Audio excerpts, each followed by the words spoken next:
आता इथे फार मोठ्या संख्येनं खरं तर माझ्या माता भगिनी बसतात. आधीचं नाटक तुम्ही सगळ्यांनी बघितलं, त्यामुळे जे काय म्हणायचे ते तुम्हाला कळले, कारण तुम्ही लय हुशार आहात. खरं सांगतोय, मला सांगा दादा, घरात चपात्या लाटायच्या का भाकरी थापायच्या? तुम्ही ठरवता का त्या? आज भात लावायचा का नाही? तुम्ही ठरवता का त्या? आज भाजी कंची करायची? तुम्ही ठरवता का त्या?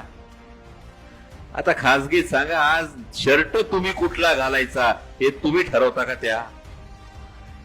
आणि जर एवढं सगळं त्या ठरवत असतील तर सरकार कोणतं आणायचं हे सुद्धा ठरवणार, ते तुम्ही ठरवायचंय. कारण तुम्हाला सगळ्यात मोठा वसा आणि वारसा लाभलेला आहे, तो मातृत्वाचा, कर्तृत्वाचा आणि नेतृत्वाचा वसा आणि वारसा लाभलेला आहे. हा मातृत्वाचा वारसा साधा सुद्धा नाही, राष्ट्रमाता जिजाऊ माँसाहेबांच्या मातृत्वाचा वारसा लाभलेला आहे. ज्यांनी कुठली तनखा घेतली नाही, ज्यांनी कुठलं वतन फक्त घेतलं नाही, ज्यांनी स्वतःचं राज्य निर्माण करण्यासाठी छत्रपती शिवाजी महाराजांना प्रेरणा दिली.